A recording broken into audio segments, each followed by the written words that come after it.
आहात तुम्ही सर्व? मस्त आहात ना? मस्तच राहा. सर्वांना सर्वप्रथम श्री स्वामी समर्थ. तुम्हाला सर्वांना आजचा दिवस खूप चांगला जावो. स्वामी कृपेने स्वामी महाराज तुमच्या प्रत्येक इच्छा आकांक्षा पूर्ण करो, हीच मी स्वामींच्या चरणी प्रार्थना करतो आणि आजच्या व्हिडिओला सुरुवात करतो. तर आज आहे आपली महाशिवरात्र. तर आज तुमच्या सर्वांसोबत काय काय सगळ्या गोष्टी म्हणजे आजच्या दिवसभरात माझ्यासोबत जे जे घडणार आहे ना ते तुमच्या सर्वांसोबत आज मी शेअर करणार आहे. तर आता मार्केटमधनं मी आलोय आणि छान अशी मस्त बिल्वपत्र घेऊन आलोय येताना. तर महादेवांच्या पूजेमध्ये जेव्हा आपण बिल्वपत्रांचा समावेश करत असतो तर तेव्हा ही जी सर्व बिल्वपत्र असतात ती स्वच्छ धुवायची, त्यांना वाळत घ्यायचं आणि वाळल्याच्या नंतर मग ती आपण पिशवीमध्ये भरून आपल्या फ्रीजमध्ये आपण ठेवून द्यायची, म्हणजे ती नीटनेटकी राहतात. तर आता हे सगळ्या गोष्टी आता मी करून घेतो, कारण बहुतेक जण महादेवांची पूजा ही संध्याकाळी करतात, अर्थात प्रदोष समयी करतात. पण महाशिवरात्री सारखा एवढा मोठा दिवस तुमच्या नशिबी लागतोय, तर का नाही मग आपण सकाळची पूजा करावी? का नाही मग आपण आपल्या महादेवाचं अस्तित्व आपल्या घरामध्ये असं छान जास्त वेळ ठेवावं? कारण बघा, संध्याकाळी तुम्ही पूजा करणार म्हणजे संध्याकाळ प्रदोष समय हा 4 किंवा 5 पासून सुरुवात होतो. कॅलेंडरमध्ये सुद्धा तुम्हाला तुमच्या समजून जाईल की प्रदोष समय किती वाजता सुरू होतोय, किती वाजता संपतोय. तर प्रदोष समय आपला 5 पासून सुरू होतो, 4-5च्या आसपास सुरू होतो आणि त्याच्यानंतर तो एंड त्याचा होतो आपला 7-7:30च्या आसपास आपला प्रदोष समयचा एंड होतो. तर जेवढं मला माहिती आहे तेवढं तुमच्या सर्वांसोबत मी सांगितलं. पण आता मी काय करणार आहे, हे जे सर्व म्हणजे जी बिल्वपत्र आहेत, जे सर्व बेलाची पानं आता मी घेऊन आलोय. तर आता मार्केटमधून ही सर्व बेलाची पानं मी घेऊन आलो. कारण कसं आहे, मार्केटमधून जेव्हा तुम्ही बेलाचं पान कुठलं घेऊन येता तर तेव्हा असं मळलेलं, तुटलेलं, फाटलेलं अशी आजकाल बेलाची पानं बरीचशी अवेलेबल होतात. पण जेव्हा ही घाण असतात म्हणजे याला माती असते, काय असतं, तर म्हणून हे आता पूर्ण त्याला मी स्वच्छ धुणार आहे आणि वाळवणार आहे आणि त्याला फ्रीजमध्ये मी ठेवून देणार आहे. तर बेलाचं पान नेहमी महादेवांना जेव्हा तुम्ही केव्हाही अर्पण करता तेव्हा, एक सेकंड तुम्हाला दाखवतो, हा जो भाग आहे ह्याला देठाचा असा भाग असतो, असा उंचचा थोडासा भाग असतो, तर तो आपण तोडायचा, कारण तो महादेवांना चालत नाही आणि तो महादेवांना अर्पणही केलं जात नाही. आणि तरीही बघा, त्याला मी तोडून घेतलंय, तोडल्यावरती ते असं दिसतंय. तर अगदी असं जरी असं असेल तरी पण थोडस तुकडा तुम्ही कापायचा आणि त्याच्यानंतर महादेवांना ते अर्पण कसं करायचं ते आता तुम्हाला मी सांगतो, पूजेच्या आधीच सांगतोय. तर महादेवांना बिल्वपत्र नेहमी अर्पण करताना हा जो डेट म्हणजे ह्याचा जो भाग असतो, हा पाठची बाजू आहे, ही बाजू महादेवांवरती उपडी अर्पण करायचं. म्हणजे जो प्लेन भाग असतो महादेवांच्या ह्याच्यावरती म्हणजे बिल्वपत्रावरती, तो जो प्लेन भाग आहे तो पिंडीवरती लागला पाहिजे आणि जो देठाचा भाग आहे तो वरती आला पाहिजे. आणि हे जे टोक असतं, हे टोक ते महादेवांच्या इथे गेलं पाहिजे आणि पहिल्या पानाचं जे वरचं टोक असतं ते आपल्याकडे आलं पाहिजे. म्हणजे आता समजा माझ्या हातामध्ये शिवलिंग आहे आणि त्या शिवलिंगावरती मी असं पान अर्पण करतोय, तर तुम्हाला दिसत असेल की मी पान कसं अर्पण केलंय. अगदी असं ते पान आपण अर्पण करायचं. तर आता मी आशा करतो की तुम्हाला समजलं असेल की महादेवांना पानं आपण कशी अर्पण करायची. तर आता जसं जसं काय काय पुढे पुढे होत जाणार आहे तर तसं तसं तुमच्या सर्वांसोबत मी शेअर करणार आहे. तर मग चला. तर मग सकाळ सकाळची सुरुवात माझी अशी सुंदर अशा छान मस्त देवांच्या अर्थात महादेवांच्या गाण्यांनी झाली. तर हे एक आहे ना यूट्यूबवरती ना शिवस्तुती म्हणून आहे, खूप खूप खूप सुंदर आहे, तुम्ही नक्की लावा. आता आता हा जो माझा टी व्ही आहे ना तो अँड्रॉइड टी व्ही आहे, सो म्हणून हे टी व्हीमध्ये लागतं. जर तुमच्याकडे स्पीकर असेल तर तुम्ही स्पीकरवरती लावू शकता, यूट्यूब म्हणजे आपल्या मोबाईलमधनं लावू शकता. पण नक्की ऐका, खूप खूप खूप छान आहे, शिवस्तुती म्हणून आहे. आणि त्यांनी एवढं छान लय ताला सुरामध्ये एकदम असं छान आणि खूप सुंदर गायलं आहे, मला तर ते प्रचंड आवडलं. तर हे लावलं होतं आणि हे 16 मिनिटाचं आहे. तर बराच वेळ चांगलं एकदम मस्त गुणगुणत गुणगुणत आपण आपली कामं म्हणजे देवांची जी कामं आहेत ना ती सगळी आपण करून घेऊ शकतो.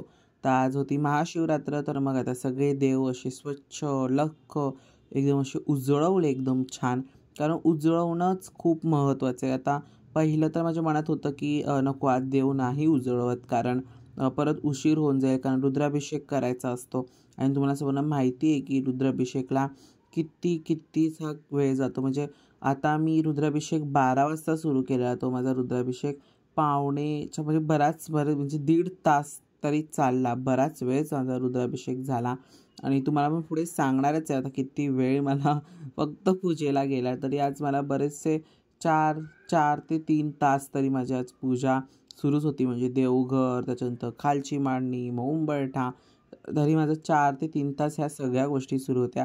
तर देव आहे ना असे मस्त लख्ख आणि एकदम सुंदर उजळलेले होते. तर बऱ्याच जणांनी मला एक विचारलं होतं की दादा तू असे देव किती सुंदर छान तुम्ही उजळवता, तर ह्याच्यावरती एक व्हिडिओ करा. तर पहिलं जुने व्हिडिओ आहेत ते माझे. तर ते जुने व्हिडिओमध्ये मी शेअर केलं होतं तुमच्या सर्वांसोबत की मी देव कसे उजळवतो. पण ह्यावेळेस मी तुमच्या सर्वांसोबत पुन्हा एकदा तुमच्यासाठी मी शेअर करणार आहे. तर उद्या आज होती महाशिवरात्र. तर मग महाशिवरात्रीची उद्या आपण उत्तरपूजा कशी करायची तर ह्याचा व्हिडिओसुद्धा तुमच्या सर्वांसोबत मी उद्या शेअर करणार आहे. आणि डिस्क्रिप्शनमध्ये मी थोडक्यामध्ये म्हणजे थोडीफारशी आयडिया तुम्हाला मिळावी ना, तर म्हणून मी डिस्क्रिप्शनमध्ये थोडंफार तुम्हाला दिलं आहे. तर तुम्ही नक्कीच जाऊन नक्की डिस्क्रिप्शन वाचा. माझं आता देवपूजा झालेली आहे. त्याच्यानंतर आता उंबरठ्याची पूजा सुद्धा झाली आहे आणि आता माझं सगळं ऑलमोस्ट झालंय. आता घरातली थोडीफार जी कामं आहेत ती आता करून घेतो. म्हणजे महाशिवरात्रीची जी पूजा मांडायचं आहे तर त्याचा मला हे होणार नाही की माझं हे काम बाकी आहे, माझं ते काम बाकी आहे. तर थोडंफार जेवढं काम बाकी ते आता मी सगळं करून घेतो. म्हणजे थोडंफार घर आवरायचं ते करतो, कपडे सुकत घालतो, देवपूजा, वाचन, थोडंसं वाचन बाकी होतं. आता माझं वाचन करण्याचं बाकी आहे, वाचन वगैरे करतो. सगळ्या गोष्टी उरकतो आणि मग पूजेला बसणार आहे. कारण नंतर धांगडधिंगा होता कामा नये. कारण माझं हे बाकी आहे, माझं ते बाकी आहे. आता मम्मी येईल वगैरे कोण, हे मला नको आहे. तर मग आता सगळं पूजेला जरी माझा उशीर झाला तरी मला चालेल. पण मात्र आता सगळी कामं मी आता उरकून घेणार. कारण महाशिवरात्रीसारखा दिवस आहे. पूर्ण दिवस पूजा आपली सुरूच असते भगवान शिवांची. तर आता तुम्हाला मी म्हणजे सगळं देव वगैरे सगळं दाखवलं. तर ते सगळं पहिलं आवरून घेतो. खूप पसारा सुद्धा केलाय आता मी. सकाळपासून छान मस्त देवाची गाणी सुद्धा लावली आहेत. महादेवाची गाणी लावली आहेत. आता सगळं उरकून घेतो, आवरून घेतो आणि मग पूजा करायला सुरुवात करतो. तर मग चला. तर मग आता सगळ्या गोष्टी छान मी आवरून घेतल्या. कारण जसं की आता तुम्हाला मी सांगितलं, कारण नंतर डोक्यामध्ये काही हे प्रॉब्लेम्स नको की माझं हे बाकी आहे, मला अजून ते करायचं आहे, अजून हे करायचं आहे, आई येणार, कोण ना कोणतरी येणार. ह्या सगळ्या गोष्टी मला नको हव्या होत्या. म्हणून पूजेला थोडा उशिराच सुरुवात केली. म्हणजे 11:30 वाजता हे मांडायला घेतलं आणि 12 वाजता रुद्राभिषेक सुरू केला. तर आजच्या पूजेचं आहे ना एकदम म्हणजे एकदम काय सांगू तुम्हाला, खूप छान झाली आजची पूजा. त्यानंतर मला पूर्णच्या पूर्ण आपले बेलपत्र म्हणजे जे बेलपान आहे ती पण छान मिळाली होती. तर मग रुद्राभिषेक म्हणजे बिल्वपत्रांचा जो अभिषेक आहे तो सुद्धा करायला मला खूप छान पडलं. तर बेलाचं पान आहे ना, आता महादेवांना मी बेलाच्या पानाच्या अशामध्ये आरास अशी केली आहे बेलाच्या पानांची आणि त्याच्यामध्ये महादेवांना मी ठेवलं आहे. तर तुम्ही तसं केलात ना तरीसुद्धा चालतात. आपण आताच मग काय करणार, आपण ते महादेवाला जेव्हा आपण अर्पण करतो त्याच्यानंतर ते आपण काढूसुद्धा शकत नाही. तर म्हणून ते आजूबाजूलाच महादेवाच्या ठेवून द्यायचे. तसे केलात ना तरीसुद्धा चालतात. तर आज आहे ना मी आहे ना चौरंगावरती मांडणार नाही आहे मांडणी. कारण आज मी का तसं नाही केलं, कारण माझ्या डोक्यात काही प्लॅन्स वेगळे होते. तर म्हटलं की आज मला थोडक्यातच साधी मांडणी करायची आहे. तर म्हणून जास्त सगळं आता घेत नाही, म्हणजे हे नाही करत बसत. का रुद्राभिषेकला म्हणजे ह्या सगळ्या गोष्टींना जास्त इम्पॉर्टंट देण्यापेक्षा आपण वाचन, स्तोत्र, मंत्र, अभिषेक या जास्तीला महत्त्व देऊ. तर म्हणून म्हटलं की असं आता मी चौरंग वगैरे काढत नाही, पाठच आहे माझ्याकडे, पाठावरतीच आता काय आहे ती मी पूजा माझी मांडतो. तर असं ठरवलं आणि मग मी पाठावरतीच मांडलं. त्याच्यानंतर मग देव जळवून झाले, देव पुसून देवांची पूजा झाली. त्याच्यानंतर उंबरठ्याची पूजा झाली. त्यानंतर घर वगैरे आवरून घेतलं. नंतर समया परत स्वच्छ केल्या. हे सगळं करेपर्यंत झाला त्याच्यात वेळ. त्याच्यानंतर आज आहे ना हे एक मस्त सुंदर एक तेल तुमच्या सर्वांसोबत शेअर करणार आहे. खूप छान आहे. तिळाचं तेल आहे, सुप्रीम श्रद्धा म्हणून आहे. खूप छान आहे. हे मी डीमार्टमधून परचेस केलं होतं आणि याची एक बॉटल तुम्हाला मे बी 130च्या प्लस पडते, पण खूप चांगलं आहे. आणि तिळाचं तेल आहे देवांचं, म्हणजे फक्त पूजेसाठीचं देवाचं तेल आहे. तर अशा पद्धतीने तर ते आता मी ते आपल्या म्हटलं की नवीनच बॉटल होती, मग पहिल्यांदाच आणलं हे तेल, पण खूप छान आहे तेल. आता पुन्हा यूज घेऊ शकतो असं तेल आहे. तुम्ही नक्की ट्राय करा. डीमार्टमध्ये भेटतं सुप्रीम श्रद्धा म्हणून आणि खूप छान आहे. लाईट दिवा जळतो. काय काय तिळाच्या तेलांचा भडभड दिवा जळतो, तसं हे नाही होत आहे. पण खूप छान. आता मी समयांमध्ये यूज केलं तर खूप चांगलं मला म्हणजे तेवढे तरी मला चांगला वाटला तो तेल. तर म्हणून मी ते घेतलं आणि आता यूजसुद्धा केलं आहे, पण खूप छान आहे. त्याच्यानंतर मग आत्ता माझी तयारी सुरू होती ती म्हणजे हळूहळू रुद्राभिषेकाची. म्हणजे रुद्राभिषेक पूर्ण हा झालाच पाहिजे. आणि रुद्राभिषेकमध्ये तुम्हाला सर्वांना माहिती आहे की आपल्याला किती सारे स्तोत्र मंत्र पठण करावे लागतात. आणि हे सगळ्या गोष्टी तुमच्या सर्वांसोबत मी आधीच्या म्हणजे काय मागच्या वर्षीचे थोडेसे जे काही व्हिडिओज आहेत ना, तर त्यामध्ये मी तुमच्या सर्वांसोबत ना सगळ्या डिटेल गोष्टी शेअर केलेल्या आहेत की रुद्राभिषेक कसा करायचा किंवा अजून स्तोत्र मंत्र पठण आपण काय करू शकतो, ह्या सगळ्या गोष्टी कशा करायच्या, तर ह्या सगळ्या डिटेल ऑन डिटेल तुमच्या सर्वांसोबत मी शेअर केलं आहे. तर तुम्ही खरंच तुम्ही जाऊन बघा, त्यामध्ये डिटेल तुम्हाला मी शेअर केलेलं आहे. तर मग तुम्हाला सर्वांना ना माझ्या भगवान शिवांची पिंड दाखवतो. तशी छोटीशीच पिंड आहे, कारण माझं देवघर छोटं आहे. तर त्या छोट्याशा देवघरात पण ते खूप सुंदर दिसलं पाहिजे, तर म्हणून मी एकदम अशी छोटीशीच पिंड घेतली. पूर्णपणे पंचधातूची माझी पिंड आहे, भरीव आहे. तर त्याचं जे टोक होतं ना, तर ते माझी ईशान्येला, आता ही जी पूजा मांडतो आहे ना, ही मी ईशान्य कोपऱ्यात पूजा मांडतो नेहमी. तर मग त्याचं जे टोक आहे तर ते म्हणजे आपल्या उत्तरेकडे ठेवायचं असतं, तर ते मी उत्तरेकडे ठेवलं आहे त्याचं टोक. त्याच्यानंतर मग आता आपल्या महादेवांवरती अभिषेक करायचा आहे. तर रुद्राभिषेक करण्याच्या आधी आपण पंचामृताचा अशा पद्धतीने अभिषेक करायचा. दूध, पाणी, त्याच्यानंतर आपण जे पंचामृत आपण जे 5 उच्चारांनी बनवतो, अर्थात 5 अमृतांनी बनवतो, ते पंचामृत आपल्याला बनवायचं आहे. आणि मग ते महादेवांवरती आपण अर्पण करायचं आहे. पण ते अर्पण करण्याच्या आधी महादेवांवरती आपण 5 पळी पाणी सर्वप्रथम अर्पण करायचं आहे. त्याच्यानंतर 5, 7, 11 तुम्हाला जसं जमेल तशा पद्धतीने मग आपण पंचामृत अर्पण करायचं. ह्या सर्व करताना आहे ना आपल्याला फक्त आणि फक्त ओम नमः शिवाय, ओम नमः शिवाय या मंत्राचा तुम्ही जप करू शकता. जर तुम्हाला जास्त काही असं पठण करता जमत नसेल तर, आणि जर तुम्हाला पठण करता येत असेल तर मग तुम्ही कालभैरव अष्टकम घेऊ शकता किंवा शिवहर शंकर नमामि शंकर शिवशंकर शंभो, हे गिरिजापती भवानी शंकर शिवशंकर शंभो, ह्याचं सुद्धा तुम्ही मंत्र हा घेऊ शकता. म्हणजे शिवप्रार्थना म्हणतो आपण शिवप्रार्थना, तर ही सुद्धा तुम्ही घेऊ शकता. किंवा कालभैरव अष्टकम आहे. त्याच्यानंतर 12 लिंग ज्योतिर्लिंगांचं जे स्तोत्र आहे आपल्या म्हणजे श्री गुरुपीठचं आपलं जे पुस्तक आहे नित्यसेवाचं, त्यामध्ये सुद्धा 12 म्हणजे पूर्ण ज्योतिर्लिंगाचे 12 ज्योतिर्लिंग आहेत ना, त्यांच्या प्रत्येकाचं स्तोत्र त्याच्यामध्ये दिलेलं आहे.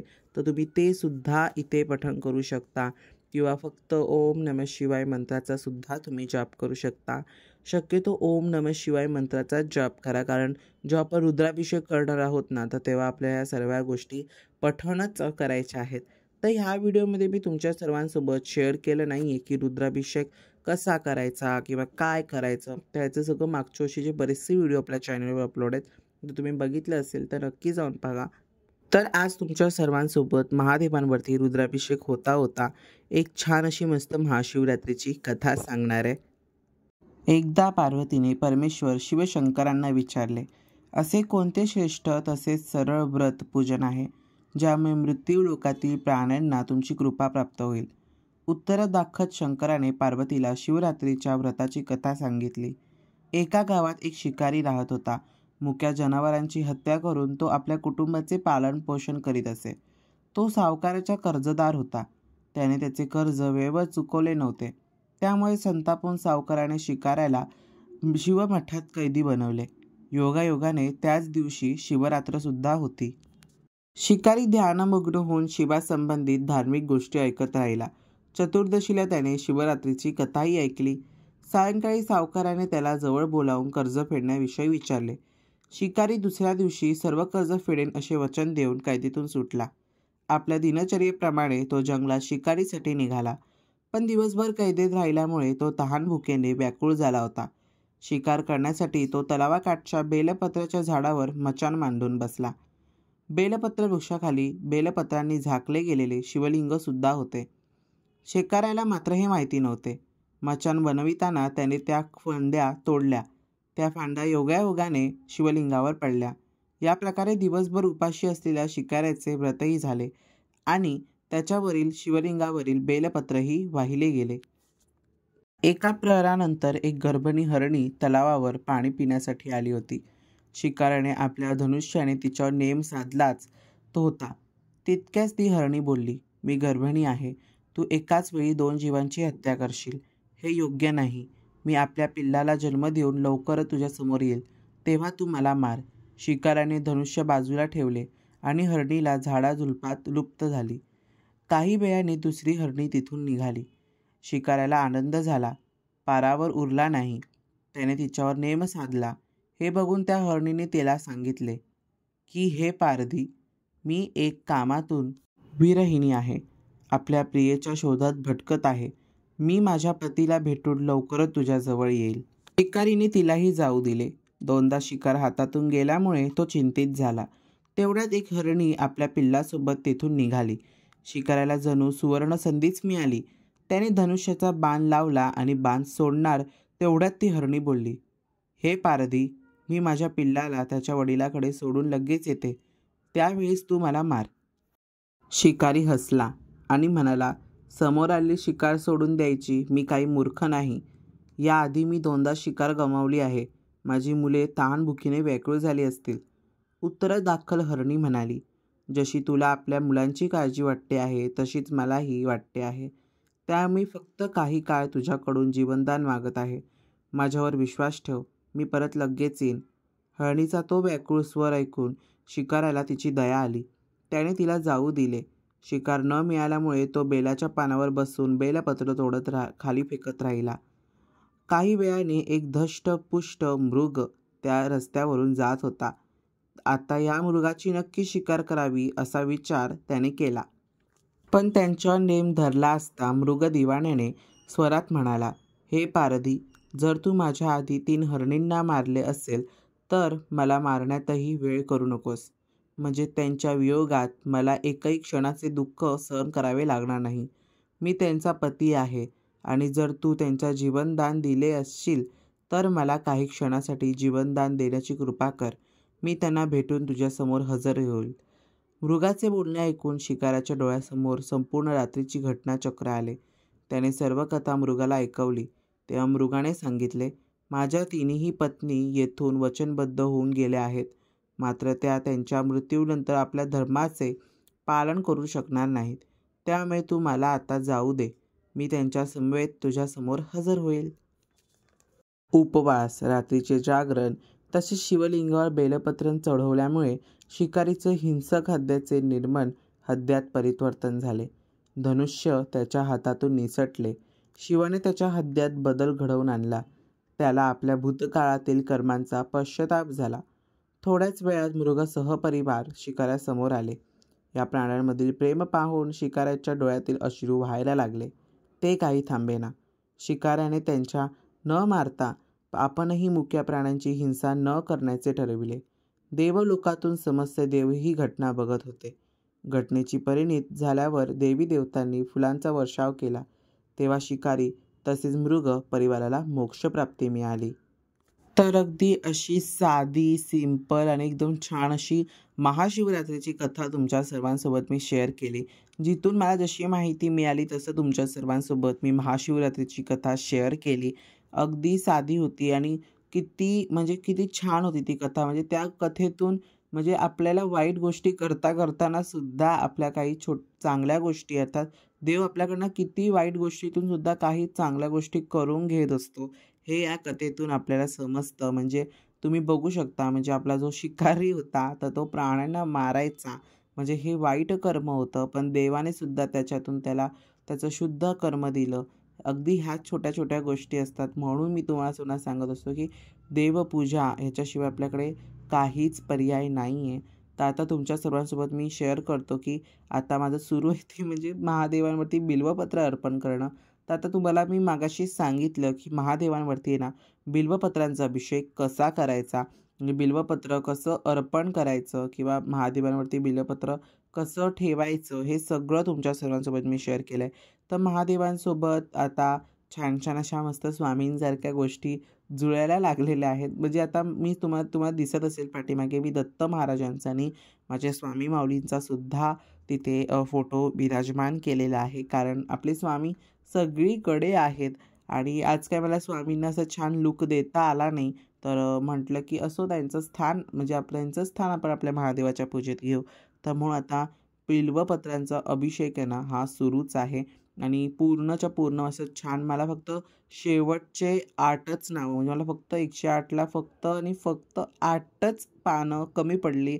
म्हणजे त्यातली ती पण पूर्ण झाली असती, पण काय काय 2-2 ह्याची पानं असतात ना, तर म्हणून 108 झाली नाहीत. पण मला फक्त 8च पानं कमी पडली. एवढी सारी पानं म्हणजे पूर्ण 100 पानं मला मिळाली होती. एक एक नाव घेत एक एक आम्ही अर्पण करत होतो, पण पूर्णच्या पूर्ण पानं मिळाली. फक्त मला 8 पानं नव्हती मिळाली, नाही तर 8 पानं मिळाली असती ना तर मला पूर्ण 108 पानं म्हणजे पूर्ण 108 पानांचा, पूर्ण 108 बिल्वपत्रांचा महादेवांवरती मला अभिषेक करता आला असता. शेवटची 8 नावं फक्त बाकी होती. मग ते एक पान घेऊन लावून जे आपण करतो ते त्या पद्धतीने केले. ओम भक्तवत्सलाय नमः, ओम भवाय नमः, ओम शर्वाय नमः, ओम त्रिलोकेशनाय नमः, ओम शितिकंठाय नमः, ओम शिवप्रियाय नमः, ओम उग्राय नमः. हे दोन म्हणजे बाजूलाच ठेवू. ओम उग्राय नमः, ओम सर्वेशाय नमः,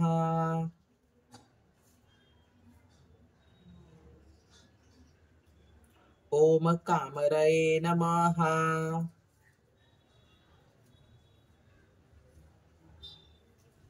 ओम अंधकासुर सुदनाय नमः, ओम गंगाधराय नमः,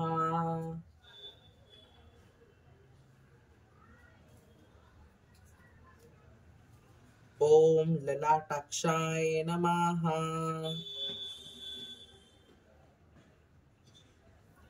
ओम कालकालाय नमः, ओम कृपाधिनिये नमः,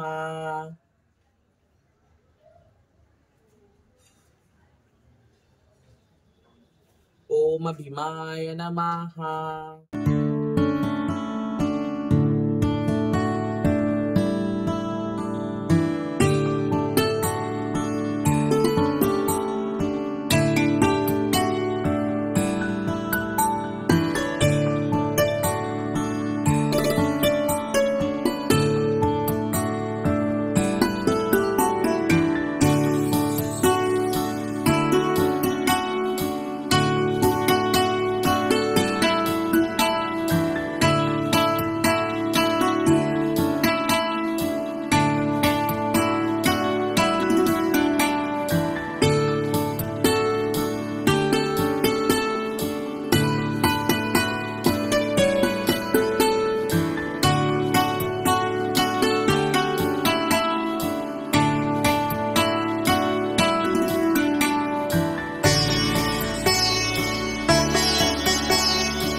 अगदी अशा पद्धतीने आजची आपली जी महाशिवरात्रीची जी पूजा आहे तर ती अशी छान आणि एकदम अशी मस्त झाली. तुम्हाला कशी वाटली आजची पूजा मला कमेंट्स मध्ये नक्की कळवा, कारण आज खूप खूप छान असं रुद्राभिषेक सुद्धा झाला.